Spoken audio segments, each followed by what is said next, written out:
They called her cursed and sold her cheap until the mountain man said, "She is mine." Clara Mayfield stood on the steps of the Silver Gulch Saloon, her wrists bound in rough hemp rope. The late afternoon sun beat down on her face, but it wasn't the heat that burned her cheeks, it was the eyes of the townsfolk. Every gaze carried judgment. Every whisper carried venom. "Best keep your distance," one woman muttered. Men dropped dead around that one.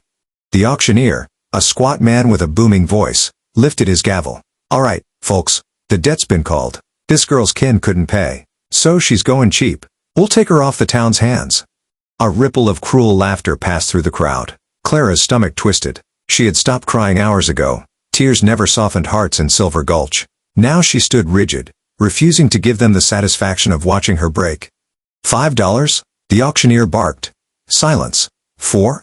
A drunk at the back of the crowd raised his hand lazily. $2 and a bottle of rye. More laughter followed. Clara closed her eyes. So this was how her life would end. Bartered away like livestock, mocked until she disappeared into the shadow of some stranger's cruelty. Then it happened. The sharp crack of a rifle echoed through the street. Every head snapped toward the sound. A tall man sat astride a dun-colored horse at the edge of the crowd. The smoking barrel of his rifle lifted skyward. He rode forward slowly, hat pulled low, shoulders broad beneath a weathered coat. He said nothing as he dismounted. With heavy steps, he pushed through the gawkers until he stood before the auctioneer. Reaching into his satchel, he drew out a small pouch and poured gold dust into the auctioneer's trembling hands. "That cover it?" His voice was deep, steady, unshaken. The auctioneer blinked. Well, yes, sir." The man's eyes, gray as storm clouds, flicked toward Clara. "She's mine now." The crowd gasped. Mothers clutched their children. Men spat in the dirt. The cursed bride? Who would dare claim her? Clara's heart pounded. She had never seen this man before. He wasn't from Silver Gulch. He wasn't afraid of her. And yet, as he cut the ropes binding her wrists and offered his hand, she felt more fear than relief. Because now, she belonged to him. The town shrank behind them as the horse carried Clara and the stranger into the hills. The air grew cooler, cleaner, filled with the scent of pine. The clamor of gossip faded into silence. She sat stiffly in front of him, her hands gripping the saddle horn. Every jolt of the trail pressed her back against his chest, and each time, she flinched. He hadn't spoken since leaving town. Finally, her voice cracked the silence. "Why?" His reply came after a pause. "Didn't like the look of it. A woman sold like cattle." "That's all?" "That's all."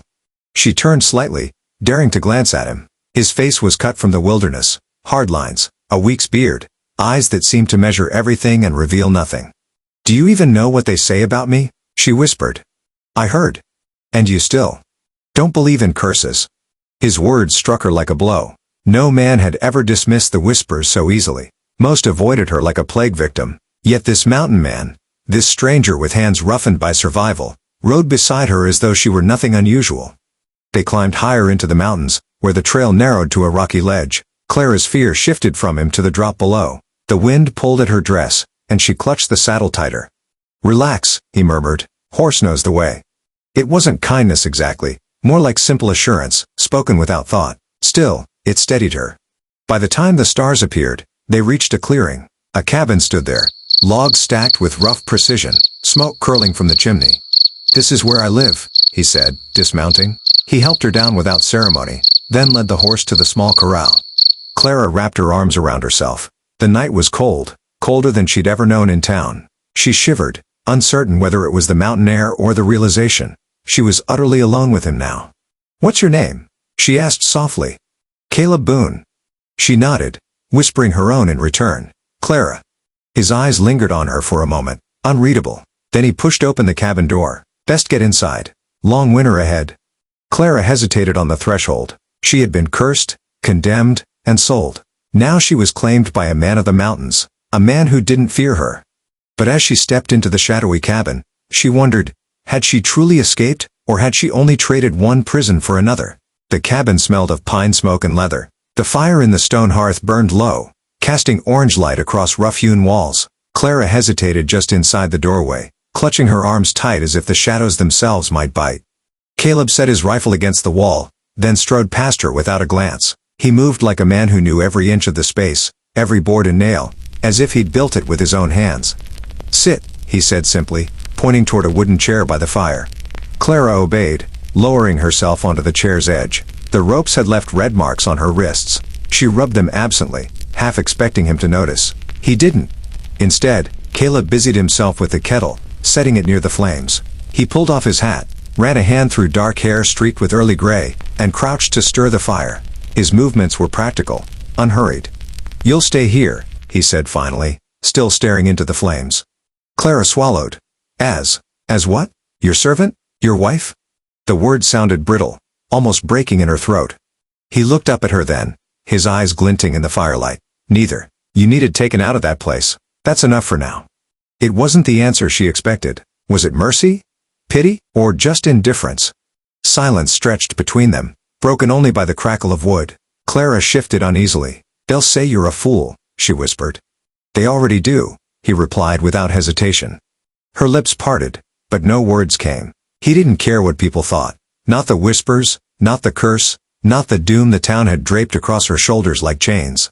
She stared into the fire, fighting the urge to cry. Not because of fear, but because for the first time in months, someone had spoken of her without mockery or fear. Caleb rose and placed a tin cup in front of her. "Drink. It's just tea." Her fingers brushed the metal, warm against her chilled hands. She took a tentative sip. The taste was bitter, strong. She coughed lightly, and to her surprise, he smirked, the faintest ghost of amusement flickering across his rugged face. "You'll get used to it," he muttered. For a fleeting second, the cabin felt less like a prison and more like shelter. That night, sleep didn't come easily. Caleb had laid out a bedroll for her near the fire while he took the narrow bunk against the far wall. The storm outside howled through the pines, rattling the shutters. Clara lay awake, staring at the ceiling beams, listening to the steady rhythm of his breathing. In town, men had always filled her nights with whispers, bargains, or threats. Here, in the wilderness, there was only silence, and the mountain man who seemed more like part of the storm than the world she knew. She turned on her side, whispering to herself, maybe curses don't reach this high. The days that followed tested her. Caleb rose before dawn, chopping wood and tending the horse. Clara tried to help, but her hands blistered quickly. When she attempted to cook, she burned the beans. Caleb ate them anyway, expression unreadable. "Not much of a mountain woman," she said bitterly, staring at her hands. He shrugged. "Takes time." "You're not afraid?" she asked suddenly, the words spilling out before she could stop them. "Of what?" "Of me." Her voice dropped. "Every man who ever came near me suffered. One was crushed in a mine. Another drowned. Another. He never even made it to the wedding." Caleb leaned against the doorway, arms crossed. His eyes were steady, sharp. "Sounds like bad luck." "They call it a curse." "I don't." He said it so firmly, so easily, that her chest tightened. All her life, people had looked at her with fear, suspicion, or pity. Caleb Boone looked at her as though she were no more cursed than the trees outside his cabin. For the first time, Clara dared to meet his eyes without flinching. Something in his gaze told her, whatever storms had followed her before, he wouldn't bend beneath them. And against her will, against her fear, her heart whispered, maybe I don't have to be cursed anymore. The storm eased the next day, leaving the mountains hushed beneath a fresh coat of snow. Clara stood by the cabin window, watching sunlight drip across the white hills like gold. She hugged herself, breath fogging the glass, while Caleb tightened the saddle outside. He moved with quiet strength, each task deliberate, every gesture rooted in a life carved from the wild. Clara found her eyes following him, lingering longer than she intended. When he stepped back inside, boots crunching against the wooden floor, he noticed her stare. She turned away quickly, cheeks warming. "Snow'll melt by noon," he said, brushing frost from his hat. "Good for gathering water." Clara nodded, but said nothing. Her silence wasn't fear this time. It was something else, a stirring she barely understood. Later, she insisted on helping. Together they walked to the creek. The mountain air was sharp and clean, carrying the scent of pine. Clara's skirts caught on the underbrush, and she stumbled once. Caleb's hand shot out, steadying her by the elbow. His grip was firm, yet careful. "You're not made for this land," he said softly. "I can learn," she whispered. He looked at her then. Really looked, his hazel eyes warm against the chill. Something flickered between them, something fragile as frost yet stubborn as spring. They filled the buckets in silence, but the silence felt different now. Not heavy, not strange, a silence that breathed. Back at the cabin, Clara tried baking bread. The attempt ended in smoke and a blackened crust. She cursed under her breath, slamming the pan onto the table. Caleb walked in, sniffed, and raised a brow. "Looks hearty," he said with a faint smile. She covered her face, laughing despite herself. I've ruined it. You tried. 2 words, spoken simply, yet the kindness in them pressed against the walls around her heart. Clara's laughter softened into quietness, and she looked at him, really looked. His rugged black coat dusted with snow, his jaw shadowed with stubble, his hat tipped low, yet his hazel eyes carried no mockery, no suspicion, only patience. Her chest ached with something terrifying and new.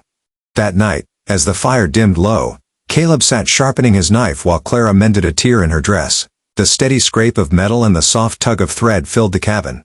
Finally, she asked, "Why'd you do it? Why take me away from them?" Caleb paused. The knife caught the firelight, gleaming. Because no one deserves to be treated like cattle. She blinked, lowering her sewing. No one had ever spoken of her like that, not even in defense. Her lips parted, but the words tangled in her throat. Instead, she looked into the flames, letting silence carry what her heart was too fragile to say.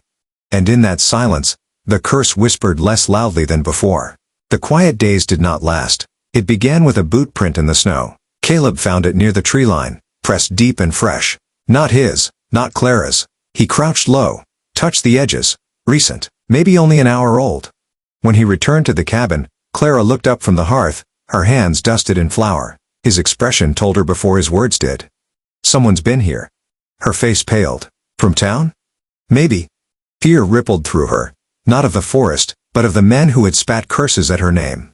By dusk, they came. 3 riders, their silhouettes cutting against the fading sun, rifles slung across their saddles. Clara froze in the doorway, clutching the frame as Caleb stepped outside. The lead man, Sheriff Dugan, pulled his horse to a halt. His badge gleamed against his coat, but his eyes were mean and small. "You've got something that don't belong to you, Boone." Caleb's jaw tightened. Didn't know a woman could be owned. The men chuckled darkly. Clara shrank back, but Dugan leaned forward in his saddle, voice sharp. "She's cursed, Caleb. Everyone knows it. You'll bring ruin on us all. Hand her back before worse comes." Caleb's hand rested casually on the butt of his revolver. "Not happening." For a moment, no one moved. Snowflakes drifted slow and silent. The air stretched taut as a drawn rope.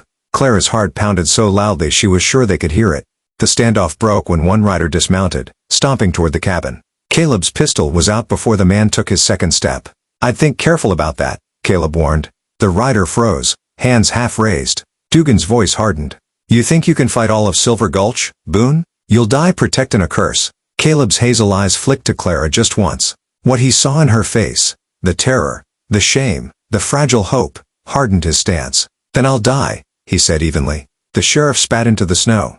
For a long moment, it seemed he might draw, but instead, he pulled on his reins. "This ain't over. That girl's bad luck walkin'. When the next man dies, their blood'll be on your hands." The riders wheeled their horses and thundered back into the trees. Inside the cabin, Clara trembled. Caleb shut the door, bolted it, then turned to her. "You're safe," he said simply. She shook her head. "No, Caleb. Don't you see? They're right. Everywhere I go, men fall. You'll be next. I should leave." He crossed the room in 2 strides, catching her by the shoulders. His grip was strong, steady, grounding her. "Clara," his voice cut through her panic. "You're not cursed. You're just a woman they never tried to understand, and I won't let you go." Tears stung her eyes. "Why risk yourself?" He hesitated, as if the truth cost him. Then, softer than a prayer. "Because somewhere between that cursed town and this cabin, I started needing you more than I need my own breath." The words fell into her heart like fire into dry grass, burning fast and wild. She trembled, but this time not from fear. Clara lifted a hand, touching his rough cheek. "Then maybe," she whispered, "maybe I was never cursed at all." The next 2 days passed in uneasy quiet. Clara baked again, and this time the bread rose golden. Caleb praised her with the faintest nod, but it was enough to make her heart flutter. Yet beneath every laugh, every shared glance, tension lurked like a storm in the distance. The riders would be back. And they came at dawn. Clara was fetching water from the creek when the sound of hooves cracked across the valley. She froze, the bucket trembling in her hands. Caleb was already at the door, rifle slung across his shoulder. This time there were more. 6 men, their breath steaming in the cold, their guns glinting. Sheriff Dugan led them, his sneer sharp as ever. Caleb stepped forward, coat dark against the snow. Clara hurried behind him, clutching his arm without realizing it. "Boone," Dugan called, "you had your chance. Hand her over." Caleb's voice was steady, She's not yours to take. The sheriff's eyes narrowed. Then you've chosen your grave. The men fanned out, rifles raised. Clara's grip tightened. Fear clawed at her throat, but she forced herself to stand tall beside Caleb. She would not hide. Not anymore. The first shot cracked the air like thunder. Caleb shoved Clara behind the trough as splinters flew from the cabin wall. "Stay down," he barked. But Clara's blood boiled. All her life, she had cowered. All her life, men had spoken of her as if she were cursed, broken, powerless. No more. While Caleb fired back from cover, Clara darted into the cabin. Her hands shook as she grabbed the shotgun from above the hearth. It was heavy, the metal cold against her skin. When she stepped outside, Caleb's eyes widened. "Clara, I'm not cursed," she said fiercely, cocking the weapon, "and I won't let them take me." The men hesitated, startled by the sight of the so-called cursed bride standing tall with a gun in her hands. Dugan snarled, "She's poison. Shoot her." But Clara raised her voice, sharp and clear over the chaos. "No, you're the poison. All of you, with your fear and your hate. I never cursed a soul. You cursed yourselves." Her words cut through the snow-heavy air, sharper than any bullet. And for the first time, doubt flickered in the men's eyes. Caleb seized the moment, stepping forward with his rifle leveled. "You want her? You'll have to take us both, and I reckon none of you are walking away if you try." Silence stretched. The men shifted uneasily. Even hardened outlaws knew Boone's aim was legend. Sheriff Dugan spat, fury burning in his face. "This ain't over," he hissed again. "Silver Gulch won't stand for this." But he saw the change in his men, saw their hesitation, and knew pressing further might cost him dearly. "Mount up," he snapped. The riders pulled back, snow crunching under hooves, until only their shadows remained between the trees. Clara's hands shook as the shotgun lowered. Caleb stepped close, his hand covering hers, grounding her. "You did good," he said softly. Her breath trembled out, and she realized he was right. For once, she hadn't been a curse. She'd been a shield. And for the first time, she believed she could be more than what they named her. That night, the fire burned low. The cabin was quiet, but neither Caleb nor Clara could sleep. Clara sat near the hearth, mending a seam with shaking hands. Every snap of the fire reminded her of gunfire. Caleb sat across from her, sharpening his knife in steady, rhythmic strokes. "They'll come back," she whispered. "Yes," his voice was low, certain. Her eyes lifted to him, shimmering in the firelight. "And when they do?" Caleb's gaze met hers, calm and unflinching. "We stand. Together." The word settled between them, heavy as iron and warm as hope. Together. Clara set down her sewing. "You don't have to keep me," she said softly. "If I left, they'd leave you be." Caleb leaned forward, resting his forearms on his knees. His hazel eyes glowed with quiet fire. "Clara, don't you see? You're not my burden. You're my choice."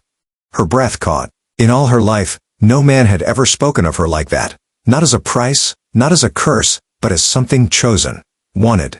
She swallowed hard, voice trembling. "And if the curse is real? Then I'll carry it," he said simply. Tears welled in her eyes, but she smiled through them. For once, the weight she bore felt lighter, shared between two hearts instead of one. The hours stretched into silence. Caleb checked the rifle, reloaded the revolver, set lanterns near the windows. Clara helped where she could, steadying her hands against the fear. When her fingers brushed his, passing him a cartridge, she felt his warmth linger. He looked at her, and for a heartbeat the world shrank to nothing but that touch. The storm outside raged, but inside, something softer bloomed. Later, she lay near the fire, eyes heavy but unwilling to close. Caleb's shadow shifted as he moved his bedroll closer, nearer than before. "Sleep," he murmured. "I can't." He hesitated, then reached across the space between them. His hand found hers, rough and warm, their fingers twined together. Her lips parted, whispering, "I don't feel cursed when I'm with you." And for the first time since her world had broken, she closed her eyes and slept without fear. The storm raged until dawn. When the first light bled across the mountains, the riders came. 5 of them, shadows against the mist, led by Sheriff Dodd himself. His black coat whipped in the wind as he reined in before the cabin. "Caleb Rawlins," he bellowed. "Hand her over, and I'll let you keep your skin." Inside, Clara stiffened, her hands trembling. Caleb touched her shoulder, steady as stone. "Stay behind me," he murmured, but Clara shook her head.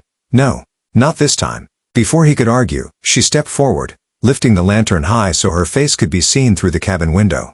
Her blonde curls caught the firelight, her white dress glowing like ghostly flame. Dodd's men reined back nervously. One spat on the ground. There she is, the cursed one. Dodd smirked, voice cutting through the morning air. You see? She'll doom anyone fool enough to keep her. Best step aside, Caleb. Caleb stepped into the doorway, rifle steady in his hands. The only curse here is your greed. The standoff hung heavy. Then, the crack of thunder. Not from the sky, but from Caleb's rifle. The first outlaw fell, his horse bolting into the mist. Gunfire erupted. Bullets splintered wood, shattered glass. Caleb fired, reloaded, fired again, driving them back, but he was only one man.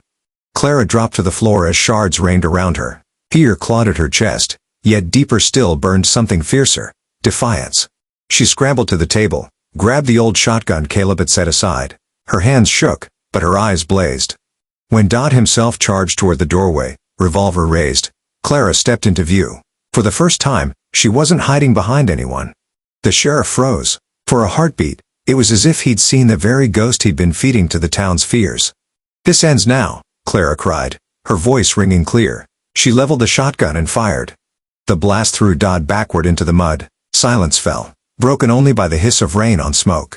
His men faltered, their courage crumbling. One by one, they fled into the storm, leaving their leader sprawled, groaning and beaten.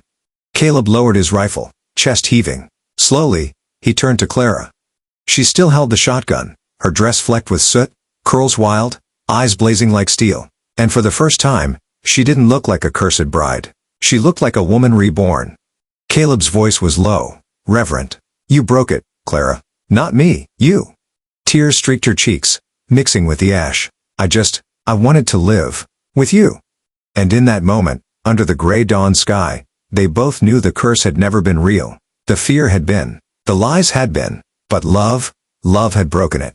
The townsfolk heard the tale by noon. Some claimed the cursed bride had felled the sheriff with fire in her eyes. Others swore the mountain man had stood like a wall of iron. But the truth was simpler. They had stood together. Within days, Sheriff Dodd's badge was stripped. His name turned sour. His men drifted like smoke on the wind. And Clara, once whispered about as a curse, was greeted with nods of respect. She walked beside Caleb through the dusty main street, her white dress bright in the sun, his black coat brushing hers. The people who had once sold her for $1 now stepped aside, hats in hand. At the edge of town, Caleb lifted her onto his horse. She looked down at him, laughter trembling on her lips. Where do we ride now? He mounted beside her, hazel eyes warm as sunrise. Wherever we want. Together. The horse carried them out of Silver Gulch, into the wild sweep of mountains and sky. Behind them, the town buzzed with new stories. Ahead, the horizon burned with promise. As the sun dipped low, Clara leaned into him, her hand resting over his. No fear. No curse. Only the steady beat of two hearts in rhythm. In the Wild West, they said love could be bought, traded, even cursed. But Clara and Caleb proved what no bullet or lie could undo. True love, once found, is the only spell strong enough to last. Subscribe for more Wild West love stories.